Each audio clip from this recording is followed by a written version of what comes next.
자, 오늘은 교회론을 한 주만 쉬고 열왕기상 말씀을 좀 보겠습니다. 자, 열왕기상 1장과 2장의 말씀은 솔로몬의 즉위와 그리고 왕권 광화에 대해서 다루고 있는 말씀이에요.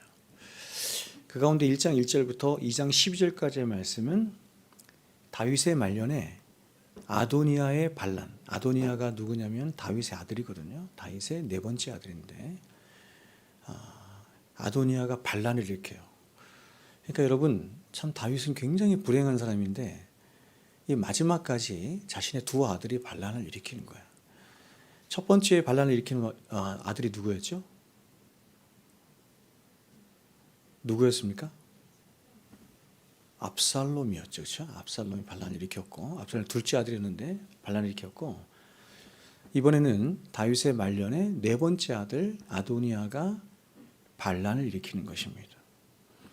이렇게 반란을 일으키고 이제 다윗이 죽는데 그 죽음까지 이르는 일련의 사건을 다루고 있는 본문이 2장 12절까지의 말씀이다. 이렇게 볼 수 있어요. 그리고 이어진 2장 13절부터 46절 마지막 절까지는 하나님의 이 섭리와 그리고 다윗의 결단으로 다윗의 왕위를 계승한 솔로몬이 이제 자신의 정적들을 제거하고 왕권을 강화해가는 그런 과정을 다루고 있는 말씀입니다. 그 중에서 특별히 오늘 본문 말씀은 왕권에서 밀려난 아도니아가 재차 왕권에 대한 야욕을 갖고 왕권 찬탈 음모를 꾸미고 있는 장면입니다. 자, 오늘 본문에 등장하는 아도니아는 일찍이 왕권을 찬탈하기 위해서 요압과 그리고 아비아달 등과 함께 공모해서 반란을 일으켰습니다. 그러나 그의 반란은 밧세바와 나단의 신속한 대처와 다윗의 결단으로 수포로 돌아가게 되고 솔로몬이 왕위에 오르게 됩니다. 그리고 아도니아는 겨우 생명을 부지하게 되지만 아도니아는 여기서 멈추지 않고 여전히 왕권에 대한 야욕을 버리지 못해서 다시 밧세바를 이번에는 이용해서 왕권 찬탈을 노리게 되는 것이요. 그것이 오늘 본문입니다. 근데 우리가 인간적인 생각으로 볼 때 이런 아도니아의 행동은 많은 부분 이해도 되고 또 동정도 가는 부분입니다. 왜냐하면 이 당시 다윗의 큰아들 암논, 그렇죠? 암논이 죽고 셋째 아들 그러니까 압살롬도 다 죽은 상태였기 때문에 둘째 아들 길르압은 이게 성경에 나타나지도 않아요. 그냥 이름만 딱 나타나고 어떤 나타나지도 않고 굉장히 조금 못난 아들이었던 것 같아요. 넘어가고 이제 실질적인 장자의 명분을 갖고 있던 사람이 바로 이 아도니아였기 때문에 그렇습니다. 여러분, 다윗의 아들이 몇 명인 줄 아세요? 다윗의 아들 몇 명이나 나왔을까요? 성경에 보면 사무엘상 3장 이런 데 보면 다윗이 아들을 낳는데 헤브론에서 아들을 먼저 낳고 그 다음에 예루살렘에서도 아들을 낳는데 먼저 헤브론에서 아들을 6명을 낳습니다. 6명을 낳고 이제 어머니가 다 다르죠. 다 다르고 그 다음에 다시 예루살렘에서 아들을 몇 명을 낳냐면 13명을 낳아요. 그러니까 13명 플러스 6명. 그럼 몇 명이에요? 22명 낳죠. 그렇죠? 근데 이제 그 뒤에가 더 가관이죠. 그의 처첩들이 낳은 아들들도 많았더라. 이렇게 말을. 그러니까 정실 부인으로부터만 낳은 아들이 22명이고 처첩들로부터 낳은 아들까지 합하면 굉장히 많은, 딸들은 나타나지도 않고 아들만 22명. 참 굉장하죠. 그러므로 첫째 아들 암논, 그리고 둘째 아들 길르압을 이제 뭐 다니엘이라고도 하는데 길르압, 그리고 셋째 아들이 압살롬인데 다 죽죠. 다 죽고 넷째 아들 이 아도니아가 이제 왕권을 계승할 순서인 것이죠. 그러므로 아도니아로서는 자신이 다윗을 이어 이스라엘의 왕이 되는 것이 어찌 보면 너무나 당연한 권리라고 생각을 했을 것입니다. 뿐만 아니라 이 아도니아는 다윗을 이어서 왕이 될 수 있는 모든 자질들을 다 가지고 있었어요. 그래서 앞선 열왕기상 1장 6절을 보면 이 아도니아에 대해 성경이 이렇게 증언합니다. 이렇게 말해요. 그는 압살롬 다음에 난 자요. 그러니까 압살롬 셋째 오니까 네 번째 난 자다 이렇게 하죠. 압살롬 다음에 난 자요. 용모가 심히 준수한 자라. 그렇죠? 다윗의 아들 중에서 용모가 심히 준수한 자라 또 있죠? 누구예요? 압살롬이죠. 압살롬. 굉장히 잘생겼던 것 같아요.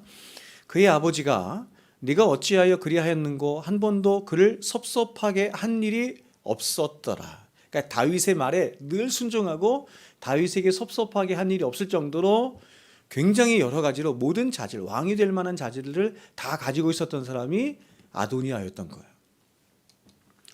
아도니아는 그야말로 이스라엘 왕이 되는데 거의 흠이 없는 자였습니다. 그래서 열왕기상 2절, 5절, 1장 5절도 보면 아도니아가 스스로 이렇게 말을 해요.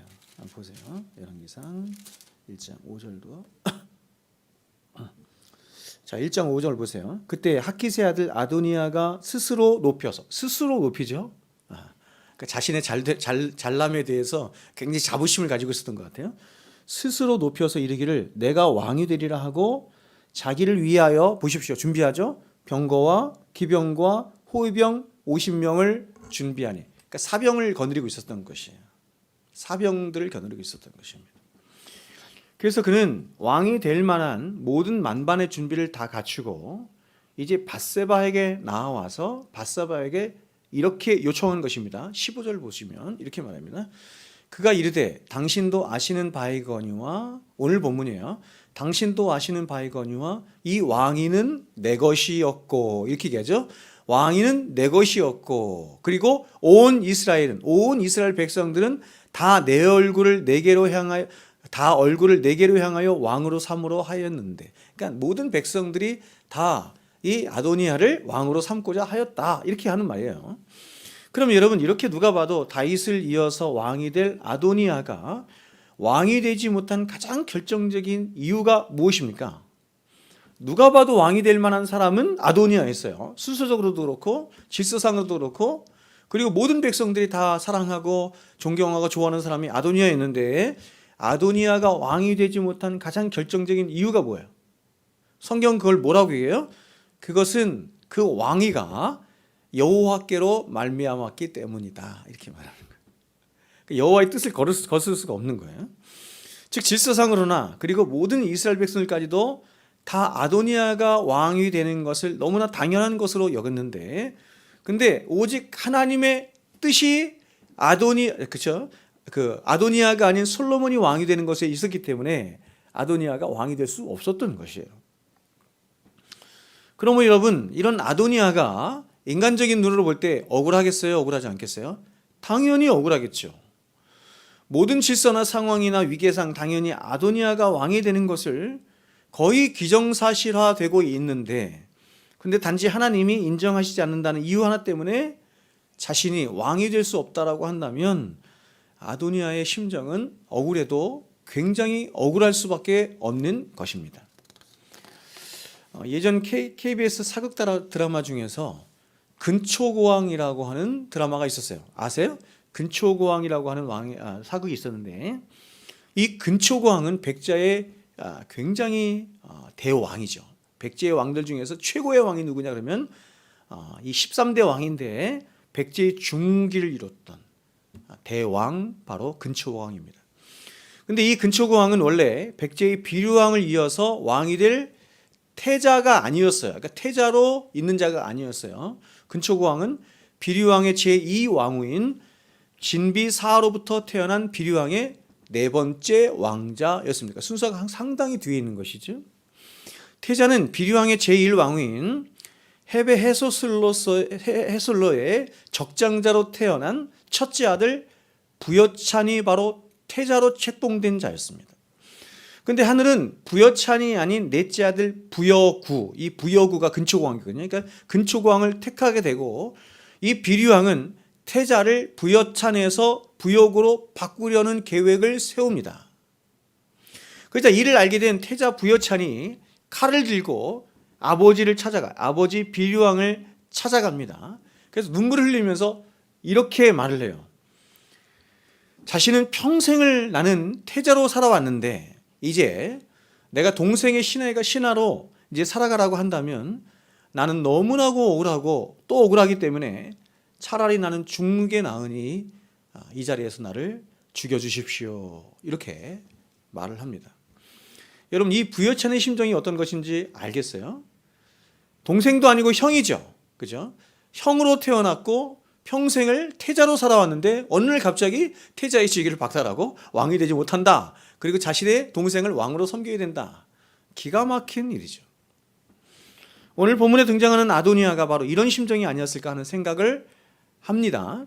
아도니아는 헤브론에서 나온 첫 번째, 두 번째, 세 번째, 네 번째 아들이었고, 솔로몬은 예루살렘에서 나온 아까 몇 명이라고 했어요?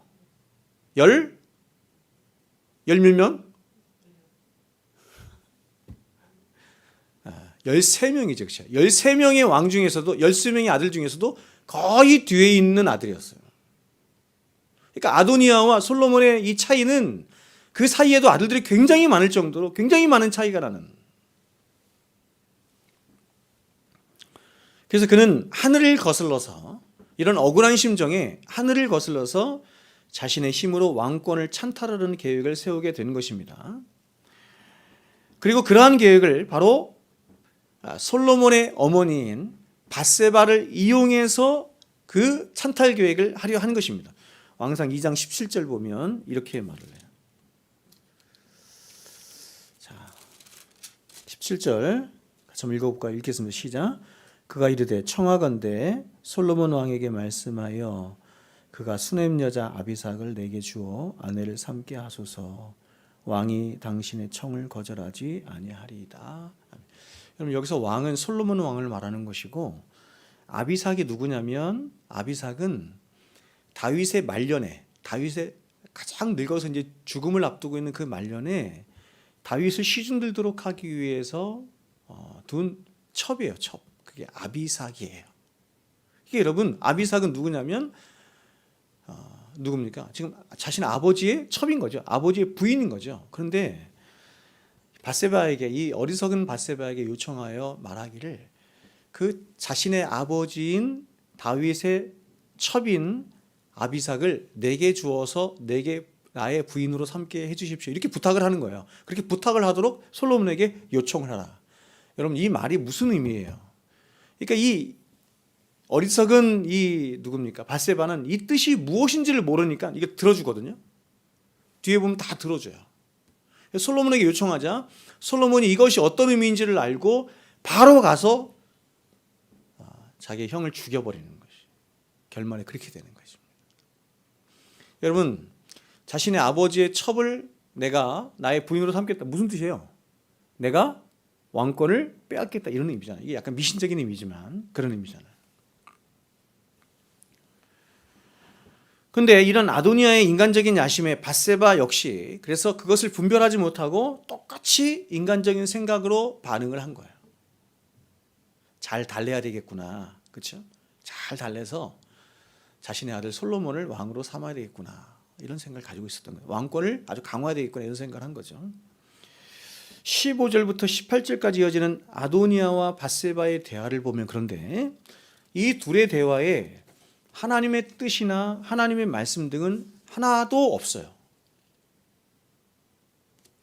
즉 아도니아가 도모하려는 왕위 찬탈 계획도 그렇고, 또 그러한 아도니아의 계획도 전혀 모른 채 그저 인간적인 생각으로 맞장구 치고 있는 밧세바의 대답에도 그렇고, 그 모두가 다 인간적인 생각이나 인간적인 도모나 인간적인 계획들 뿐, 거기에는 신앙인으로서 하나님 백성으로서 가져야 할 하나님의 선하신 뜻은 무엇이고 하나님의 생각은 무엇인가 하는 생각은 하나도 없는 것이에요.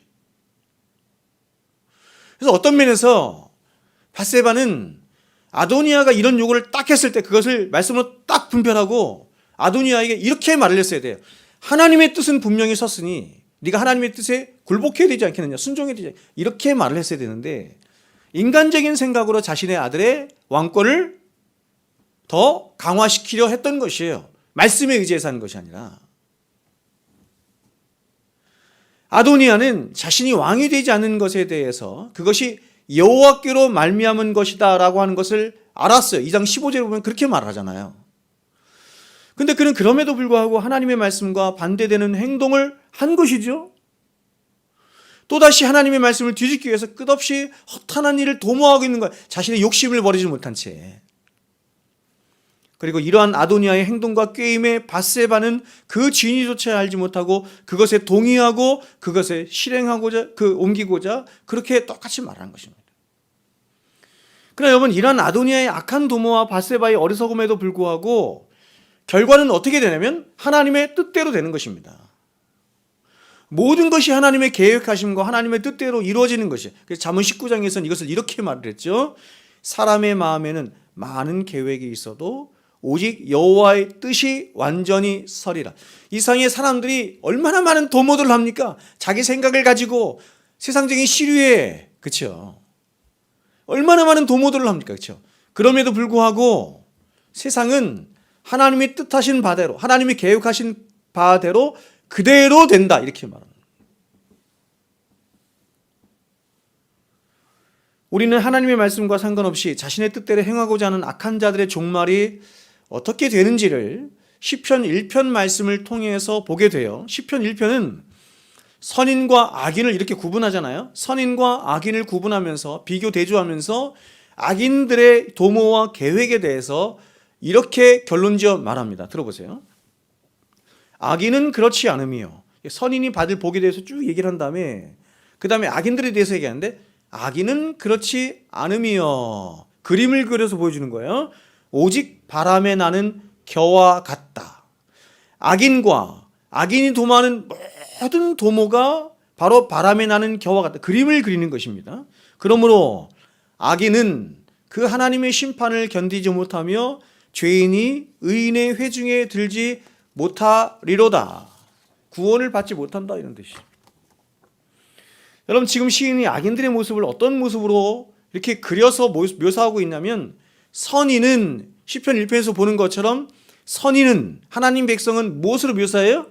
물가에 심기운 나무로 묘사를 하고, 악인은, 하나님을 알지 못하는 the ungodly, 하나님을 알지 못하는 자들은 겨로 묘사해요.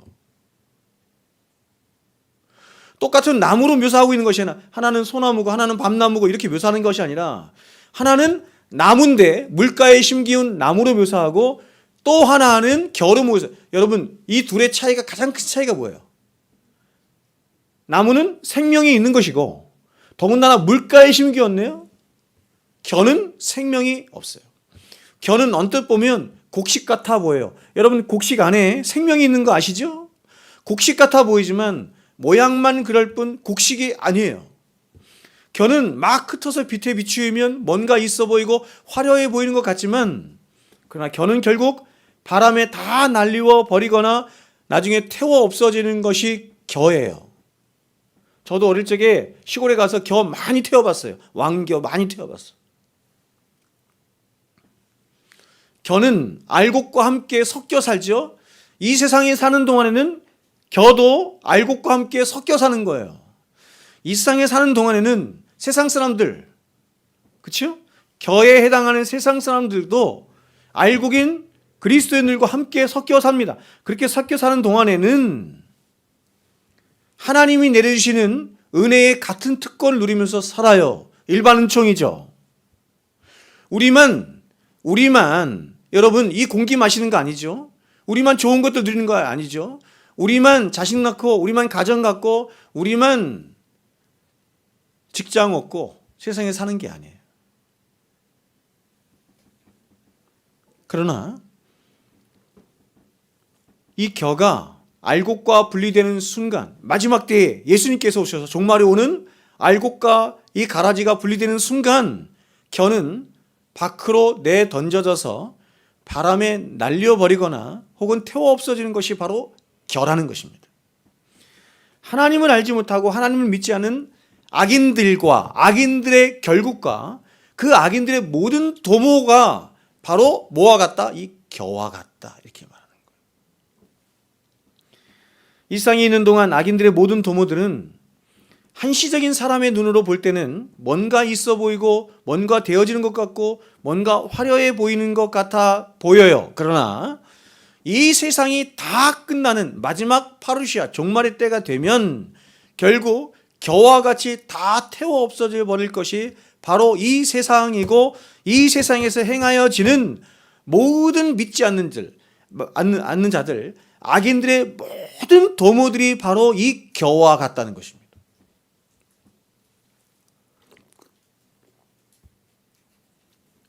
그러나 이에 반해서 하나님의 말씀과 그 말씀대로 순종하며 살아가는 신자들은 어떠냐면, 인간적인 눈으로 볼 때는 하나님의 말씀 그 자체도 그러할 뿐만 아니라 또한 그 말씀대로 순종하며 살아가는 사람들을 보면 세상 사람들의 눈으로 볼 땐 너무나 미련하기 짝이 없어 보이는 거예요. 그래서 저 미련한 말씀대로 살다가는 다 망해버릴 것 같은 생각이 드는 거죠. 그래서 예수를 믿는다고 하는 사람들 중에서도 이 말씀 안으로 적극적으로 들어오지 못해서 그들이 선택한 게 뭐냐면, 한 발은 세상에 담그고 한 발은 말씀에 담근 채 적당히 살아가는 거예요. 시류를 따라서, 세상 형편을 따라서 내가 유리한 대로 어떤 때는 세상에 속했다가 어떤 때는 말씀에 속했다가, 그렇죠? 마치 누구와 같냐면 갈멜사상에 있는 이스라엘 백성을 같죠. 그렇죠? 하나님 편에 있지도 않고, 누굽니까 또? 바알. 단어가 생각이 안 나. 큰일 났네. 바알 편에 있지도 않고. 그래서 엘리야가 뭐라고 해요? 너희가 언제까지 머뭇머뭇하겠느냐. 하나님을 택하든지 바알을 택하든지 둘 중에 하나를 택해라. 바알 편에 있는 자들이나 머뭇머뭇하는 자들이나 다 한 통속이라는 같은 부류의 사람들이라는 것이. 그러나 여러분, 말씀대로 살아간 말씀을 자신의 생명처럼 여기며 살아간 자들의 결국이 어떻게 되는지 시편 1편은 우리들에게 이렇게 말을 해요. 저는 시냇가에 심은 나무가, 제가 이 시편 1편을 여러분에게 설교를 하면서 이렇게 말씀드렸어요. 시냇가에 심은 나무인데 이 시냇가가 복수예요. 복수로 되어 있어요. 그러니까 나무 한 그루가 있는데 시냇가가 복수로, 그렇죠? 여러 시냇가가 있는데 그 시냇가 한가운데 딱 나무가 심겨져 있는 거예요. 마를 날이 없어요. 그런데 보십시오. 저는 시냇가에 심은 나무가, 정확하죠? 시절을 쫓아, 시절 아무 때가 아니죠. 시절을 쫓아 과실을 맺으며, 우리가 원하는 때가 아니라 하나님의 때, 하나님의 시절을 쫓아 카이로스의 때를 따라 과실을 맺으며 그 잎사귀가 마르지 아니함 같으니 그 행사가 다 형통하리로다. 저는 여러분 고등학교 때 제가 이 말씀 보면서 뭐가 다 형통합니까? 믿는 자들의 삶이 뭐가 다 형통합니까? 제가 하나님 앞에 그랬어요. 제가 힘들고 어려울 때 뭐가 형통합니까? 그랬어요. 성경이 말씀하는 형통함의 의미를 몰랐다는 것이죠. 제가 여러분에게 설교 시간에 말씀드렸던 것처럼 요셉의 삶을 계속해서 성경이 추적하면서 요셉의 삶을 한마디로 이렇게 말해요. 저가 형통하였더라. 형통하였더라. 애굽으로 끌려갈 때도 형통하고, 그죠? 보디발의 아내에게 그렇게 억울한 일을 당할 때도 형통하고, 감옥에 끌려갈 때도 형통하였더라. 근데 그 형통하였더라와 항상 함께 다니는 단어, 이 말이 있어요. 말씀이 뭐냐면 하나님이 저와 함께 하심으로예요. 하나님이 저와 함께 하심으로. 그러니까 진정한 성경이 말하는 형통함은 뭐냐면 하나님이 함께 하시는 것이에요. 하나님이 함께 하시면 지금 당장은 내가 광야를 걷는 것 같고, 지금은 당장은 사망의 음침한 골짜기를 걷는 것 같지만 반드시 그 하나님이 우리를 푸른 초장으로 맑은 물가로 인도하시는 것이죠. 그래서 시절을 쫓아 하나님의 때를 따라 풍성한 과실을 맺게 되는 일이 있는 것입니다. 말씀을 따라 살다가는 아무것도 안 될 것 같아요. 말씀을 따라 살할 때는 어떤 면에서는 망할 것 같은 생각이 들어요. 그런데 절대로 그렇게 되지 않고 하나님이 약속한 바대로 시절을 쫓아, 믿음이 필요하죠. 시절을 쫓아 하나님의 때를 따라 풍성한 과실을 맺게 되는 일이 있다. 이렇게 말씀하는 것입니다. 여러분, 우리는 성경에서 이렇게 말씀을 따라 살다간 수많은 믿음의 사람들을 봅니다. 히브리서 11장에 보면은 믿음의 사람들 쭉 나오죠. 아벨부터 시작해서. 그 중에 우리는 구약 성경에 가장 많은 지면을 차지한 한 사람을 봐요. 구약 성경에서 가장 많은 지면을 차지한 사람이 누구예요? 다윗이죠. 당연히. 그 사람의 일생과 치적에 대해서 그렇죠? 사무엘상 사무엘하에 나타난 그 말씀의 내용도 어마무시하게 많지만 시편의 절반 이상을 다윗이 썼어요. 구약에서 다윗을 빼놓고는 구약 성경을 이야기할 수가 없습니다. 여러분, 하나님의 마음에 합했던 구약의 가장 대표적인 인물 다윗. 그가 왜 그토록 하나님의 마음에 합한 자가 되었냐면 그는 바로 가장 어린아이 같은 순전한 마음으로 말씀을 따라 그렇게 순전하게 살아간 거예요. 아주 단순한 거예요. 그는 어린아이처럼 하나님의 말씀을 이리 재고 저리 재고 그런 것이 아니라 어린아이처럼 단순하게 말씀을 믿은 거예요. 그래서 우리는 성경에 나타난 다윗의 기사를 볼 때마다 한 가지 반복되는 말을 보게 되는데 그것이 뭐냐면 다윗이 여호와께 묻자와 가로되입니다. 다윗이 여호와께 묻자와 가로되예요. 자신의 인생에 어떤 일을 만나든 어떤 결정할 일 그런 상황에 놓이든 그는 가장 먼저 어디로 달려가냐면 말씀으로 달려가서 말씀이 무엇이라고 나에게 말하나 들은 거예요. 다윗은 자신의 인생에서 자신이 무엇을 도모하고 계획하든지 여호와께 묻자와 하며 가장 먼저 하나님께 물은 거예요. 오늘날 말하면 성경을 뒤적거렸다 이런 뜻이죠. 말씀을 들었다 이런 말이에요. 가장 긴급한 순간이라고 할 수 있는 전쟁의 순간까지도 전쟁의 순간에서도 그는 급하게 결정하거나 급하게 자신의 생각대로 혹은 사람들과 함께 도모하고 사람들과 함께 의논해서 결정한 것이 아니라 하나님께 묻는 것을 최우선순위로 하는 것입니다. 그런데 이런 다윗의 물음에 늘 쌍둥이처럼 함께 등장하는 성경 구절이 있어요. 그게 뭐냐면 바로 여호와께서 다윗에게 대답하여 가라사대. 여호와께서 다윗에게 대답하여 가라사대입니다. 즉 하나님은 당신의 말씀에 순종하며 살고자 하는 다윗에게 절대로 그를 외면하거나 멸시치 아니하시고 반드시 항상 그에게 응답해 주시며 그에게 가장 좋은 길, 복된 길로 인도하셨더라 이런 말이죠. 우리는 새벽에 나와서 그리고 때로 하나님 앞에 나가서 골방에 나가서 기도할 때 많은 의심을 할 때가 있어요. 하나님이 과연 내 기도를 들으시나?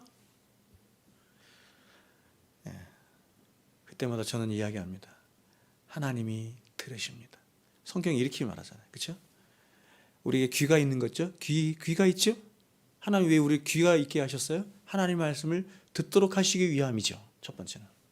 뿐만 아니라 우리가 귀가 있는 것을 보면서 우리는 뭘 생각해야 되냐면 하나님께도 우리가 하나님께 아뢰면 하나님이 들을 수 있는 귀가 있다는 것을 생각하게 되는 것이죠. 우리가 언제든지 하나님 앞에 나가서 고하고 아뢰고 구하면 하나님은 언제든지 들으시고 응답하시고 갚아주시는 하나님이십니다. 그렇다면 어떻게 다윗은 이렇게 자신의 모든 삶의 모든 것을 철저하게 하나님께 묻고 또 묻는 그런 자세와 태도를 취할 수 있었던 것일까요? 왜 자신의 모든 삶 속에서 하나님은 제1순위였던 것일까요? 기쁠 때든지 슬플 때든지 하나님께 갖고 뭘 물을 때도 하나님께 갖고 자신의 모든 인생의 첫 우선순위 하나님을 둔 이유가 뭐예요? 그것은 이렇습니다. 다윗이 자신이 믿는 하나님이 과연 어떤 분이신가 하는 것을 알았을 뿐만 아니라 그 하나님 앞에 자신이라는 존재가 어떤 존재인지를 알았기 때문이에요. 이 두 가지가 함께 있어야 되는 것이죠. 그래서 그는 그런 하나님과 자신에 대한 바르고 참된 지식으로 시편 23편에서 이렇게 말한 거죠. 이렇게 위대한 고백을 한 것이죠. 여호와는 나의 목자시니 내가 부족함이 없으리로다. 여러분, 기독교 신앙이 우리를 데려가고 싶어하는 최종 목적지가 어디냐 이렇게 말할 때 저는 이거라고 생각해요. 기독교 신앙이 목적하는 최종 목적지가 어디냐면 여호와는 나의 목자시니 내가 부족함이 없습니다. 이 고백이에요. 무슨 말이냐면 지금 다윗은 자신이 믿는 하나님이 보시죠. 첫 번째 이렇게 말하죠. 여호와 하나님이실 뿐만 아니라, 그렇죠? 하나님을 이렇게 말해요. 여호와, 야훼 하나님이실 뿐만 아니라 그분이 자신의 목자가 되심을 고백하고 있는 거예요. 여호와라고 하는 의미는 제가 여러분에게 말씀을 드렸던 것처럼 두 가지 큰 의미가 있는데, 하나는 뭐냐면 여호와는 창조주 하나님 이런 뜻이 있는 것이고, 또 하나는 뭐냐면 언약의 하나님, 나와 언약을 맺으시고 나의 남편 되신 하나님 이런 뜻이에요. 이게 여호와 하나님이에요. 그래서 그는 두 번째로 고백하는 게 뭐냐면 그분이 나의 목자가 되십니다. 이렇게 말하는 것이죠. 그리고 그런 하나님 앞에 나라고 하는 인간을 보니, 나라고 하는 인간은 세상에서 가장 악하디 악한, 그래서 그 목자가 자신을 지켜주시지 않고 인도해 주지 않으면 자신은 언제라도 맹수에게 사로잡혀 먹히거나 혹은 구덩이에 빠지거나 낭떠러지에 떨어져 죽을 수밖에 없는 세상에서 가장 약한 짐승으로 대변되는 양과 같은 존재일 뿐이다. 이렇게 고백하고 있는 거예요. 양에 대해서는 제가 여러분에게 여러 번 말씀드렸지만 세상에는 모든 동물들 중에서 자신을 지키지 못하는, 자신을 스스로 지킬 수 없는 그 어떤 장치도 갖지 못한 유일한 동물이 바로 양입니다. 양은 심지어 뒤집어지면 죽어요. 뒤집어지면 그냥 죽어요. 스스로 일어나지도 못해. 가장 어리석고 미련하고 시력도 거의 없어. 까마귀가 머리에 앉아서 골을 파먹는데도 미련하게 가만히 있는 동물 양입니다. 하나님이 인간에게 양을 두어서 기르게 하신 거예요. 양을 두어서 가장 가까이 두고 기르게 하신 거예요. 그래서 계속 양을 보게 하시는 거예요. 이유가 뭐예요? 네가 양 같은 존재라는 것을 알게 하시는 거예요. 사람이란 존재는 하나님 앞에 이상 모든 만물보다 가장 영광스럽고 존귀한 존재이지만, 그 인간이 그렇게 존귀할 수 있는 그 존재의 핵심이 뭐냐면 자신의 위치를 지키는 것인데, 그 위치가 뭐냐면 자신의 양 같음을 알아서 하나님 앞에 겸손히 있을 때.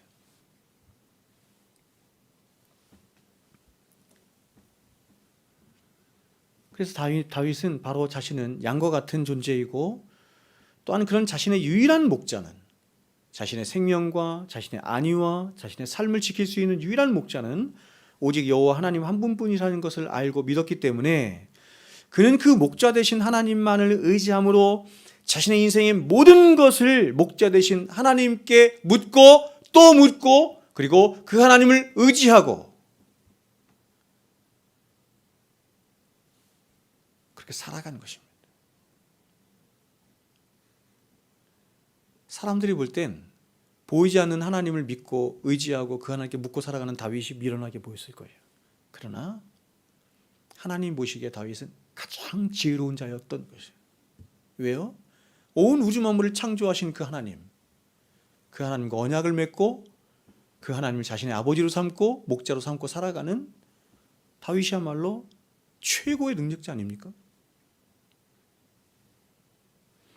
그래서 여러분, 인생이 가질 수 있는 가장 크고 위대하며 시급한 지식이자 지혜가 뭐냐면, 그것은 돈을 잘 벌 수 있는 지식도 아니고, 어떻게 하면 처세를 잘해서 어떻게 하면 사람들에게 인정을 받고 또 누구라도 인정할 만한 어떤 성공한 삶을 살 것인가 하는 그런 지식을 갖는 게 아니에요. 이런 모든 지식과 지혜들은 다 겨와 같은 거예요. 겨와 같이 결국엔 없어지고 사라지며 불태워 없어질 한시적인 지식이고 부분적인 지식이며 부족한 지식이에요. 핍절한 지식이에요. 모든 인생들에게 있어서 가장 시급하고 가장 절실한, 아니 가장 절대적인 지식이 있다고 한다면 그것은 바로 하나님이 누구시라고 하는 것과 그 하나님 앞에 내가 누구인가를 아는 지식이에요. 성경은 하나님을 아는 것이, 하나님을 안다라고 한다면 하나님을 경외하게 되거든요. 그래서 하나님을 경외하는 것이 이렇게도 말했어요. 하나님을 아는 것이 혹은 하나님을 경외하는 것이 지혜와 지식의 근본이라고 말한 이유가 여기 있는 거예요. 그래서 우리가 지지난주에 유아 세례를 했지 않습니까? 제가 그 부모에게 말한 게 그거예요. 아이가 세상의 다른 지식들을 듣기 전에 유치원을 가든 어린이집을 가든 혹은 학교를 가든 가서 다른 선생님들로부터 혹은 다른 아이들로부터 세상으로부터 다른 지식을 배우기 전에 어머니가 아버지가 집에서 가장 먼저 가르쳐야 할 최고의 세 가지 지식, 근본적인 지식, 인생을 살아가는데 가장 필요한 세 가지 지식을 먼저 가르쳐야 된다. 그 세 가지 지식이 뭐라고 그랬어요? 하나님이 누구이신가? 두 번째는 내가 누구인가? 세 번째는 세상이 무엇인가 하는 거예요. 세상이 무엇인가?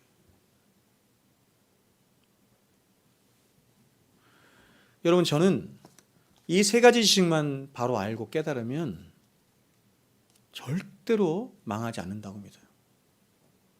절대로.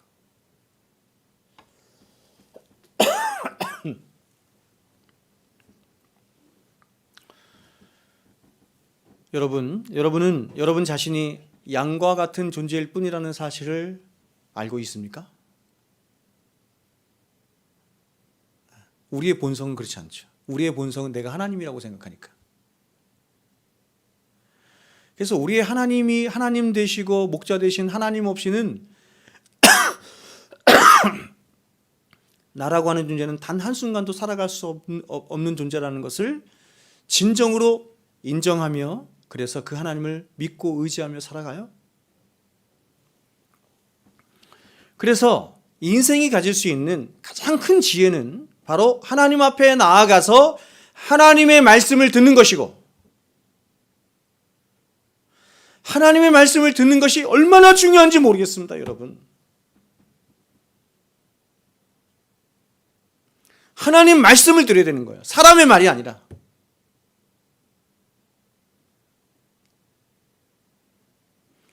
목사들이 자꾸 다른 말 하잖아요. 하나님 말씀 안 하고.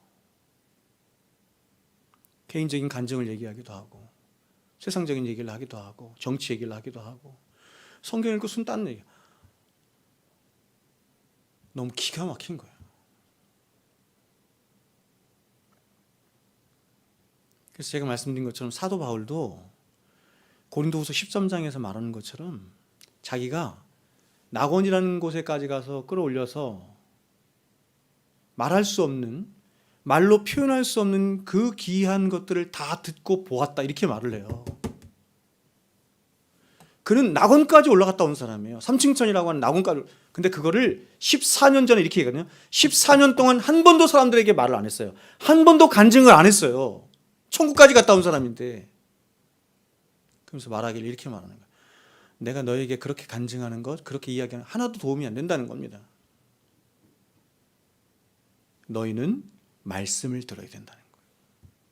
예수 그리스도의 복음을 들어야 된다는 거예요.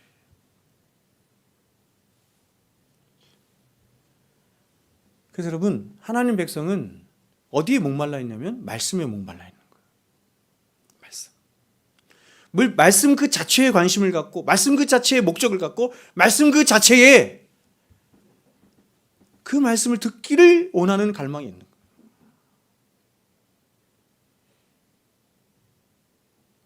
그래서 하나님 백성과 하나님 백성이 아닌 자들을 나누는 중요한 시금석 중에 하나가 뭐냐면 하나님 말씀을 듣나 혹은 하나님 말씀에 대한 갈망이 있나예요.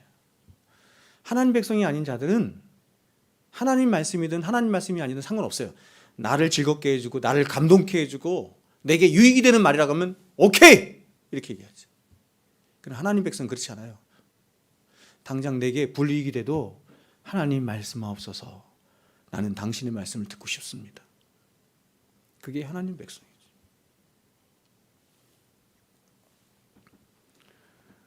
그래서 이런 하나님 백성들은 생각하는 거야. 세상에서 가장 큰 지혜는 뭐냐면 하나님 앞에 나가서 하나님 말씀, 나를 지혜롭게 하는 하나님의 말씀을 듣는 것이고, 그 하나님 앞에 나아가 자신을 아뢰는 것이며, 무엇보다 그 하나님과 교통하고 사귀며 함께함으로 하나님 주시는 은혜와 사랑을 누리며 사는 것임을 믿고 아는 것입니다. 그래서 하나님 백성들은 세상에서 가장 영광스럽고 복된 자리가 어디냐 이렇게 얘기할 때 그 사람들은 한결같이 이렇게 얘기하는 거야. 네, 그 자리는 예배의 자리고 기도의 자리며 말씀의 자리입니다 하는 것이요. 내가 인생을 살아가면서 세상 그 어떤 것과도 비교할 수 없을 만큼 가장 중요한, 가장 우선적인 자리는 예배의 자리입니다. 말씀의 자리입니다. 기도의 자리입니다 하는 것이. 오늘도 제가 고용부 가서 설교하면서 이 말씀에 대해서 잠깐 말씀을 드리는데, 성경은 우리들에게 이렇게 말을 하잖아요. 너희가 말씀을 구하되, 말씀을 찾고 구하되 은을 찾는 것 같이, 금을 구하는 것 같이. 그렇죠? 여러분 그렇게 말씀을 구해요? 그렇게 구해요? 왜 그렇게 말씀을 구하죠? 왜 말씀을 그렇게 찾고 구하죠? 왜 하나님 말씀에 그렇게 목말라 있어요? 하나님 말씀이 우리가 죽고 사는 문제가 다 달려있기 때문이에요. 하늘의 모든 좋은 것들에 대한 모든 복에 관한 것들을 다 하나님 말씀이 하고 있기 때문이에요. 우리가 그토록 소망하고 믿고 사랑하는 하나님의 성품과 하나님의 어떠하심과 하나님의 계획하심과 하나님의 뜻과 이 모든 것들이 하나님 말씀에 다 담겨져 있어요. 내가 이 세상을 어떻게 살아가야 하는지 다 하나님의 뜻 안에 다 있어요. 말씀 안에. 그래서 그 말씀을 은을 구하는 것처럼 금을 찾는 것처럼 구하는 것이죠. 근데 사람들은 말씀을 번패롭게 여길 뿐만 아니라 말씀을 쉽게 생각하는 거예요.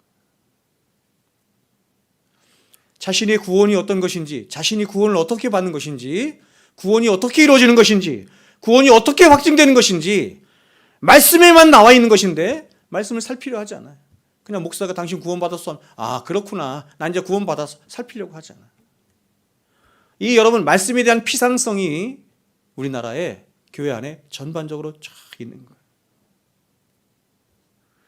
그러나 우리가 지난번 새벽 그렇죠? 특별 새벽 기도 시간에도 히브리서 2장 3절 말씀을 통해서 봤던 것처럼 그렇게 말씀을 피상적으로 여기는 자들,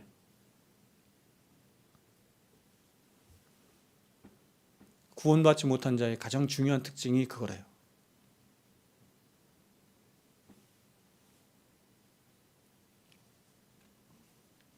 여러분, 세상의 모든 악하고 나쁜 것들은 양된 우리 안에서 나오는 거예요. 세상의 모든 악하고 부패하고 나쁘고 음란하고 더럽고 추악한 모든 것들은 양된 우리 안에서 나와요. 그러나 반대로 모든 선하고 좋은 것들은 야고보 사도가 말한 것처럼 빛들의 아버지 되신 하나님께로부터 옵니다. 그러므로 세상에서 가장 어리석고 미련한 자는 바로 양 같은 자신을 믿고 의지하는 자인 것이고 또 그러한 자신을 위해서 사는 자인 것이고, 반대로 세상에서 가장 지혜로운 자는 바로 모든 빛들의 아버지 되신 하나님을 믿고 그 하나님을 의지하며 그 하나님의 말씀을 따라 순종하며 살아가는 자인 것입니다. 그러므로 여러분, 바라기는 저와 여러분의 인생에 더해가면 더해갈수록 이런 우리의 양됨이 우리의 지각과 우리의 인격과 우리의 삶 속에서 더 많이 그리고 더 깊이 우리의 양됨이 인정되어질 뿐만 아니라 반대로 하나님의 어떠하심들이, 하나님의 어떠하심과 그분의 인격이 우리의 인격과 삶 속에서 더 많이 깨달아지고 더 많이 인정되어지므로 세월이 흘러가면 흘러갈수록 그 선하신 그 귀하신 하나님이 우리 안에서 더욱더 흥하여 가시고 우리 자신은 날마다 쇠어가는 일들이 우리 안에 있기를 주의 이름으로 축원드립니다. 사도 바울도 이런 자신의 소원을 담아서 보세요. 에베소 성도들 향해서 이렇게 기도한 것입니다. 저 역시 이런 사도 바울의 기도로 오늘 설교를 마치고자 합니다. 제가 설교를 할 때마다, 설교를 준비할 때마다, 여러분을 향해서 기도를 할 때마다 저의 한결같은 소원이기도 해요. 똑같은 소원인데 사도 바울이 이렇게 말하고 있어요. 들어보세요. 에베소 3장 16절부터 19절입니다. 그의 영광의 풍성함을 따라, 참 여러분, 그의 영광의 풍성함을 따라 그의 성령으로 말미암아 너희 속사람을 능력으로 강건하게 하시오며. 이게 사도 바울의 기도입니다. 믿음으로 말미암아 그리스도께서 너희 마음에 계시게 하시옵고 너희가 사랑 가운데서 뿌리가 박히고 터가 굳어져서 능히 모든 성도와 함께 지식에 넘치는 그리스도의 사랑을 알고 그 너비와 길이와 높이와 깊이가 어떠함을 깨달아. 그냥 너희가 그리스도의 사랑을 그냥 알기를 원한다 이렇게 말하지 않고 사도의 간절한 마음을 담아서 그 사랑의 너비와 길이와 높이와 깊이가 어떠함을 깨달아 하나님의 모든 충만하신 것으로 너희에게 충만하게 하시기를 원하노라. 충만하신 하나님이, 사랑에 충만하신 하나님이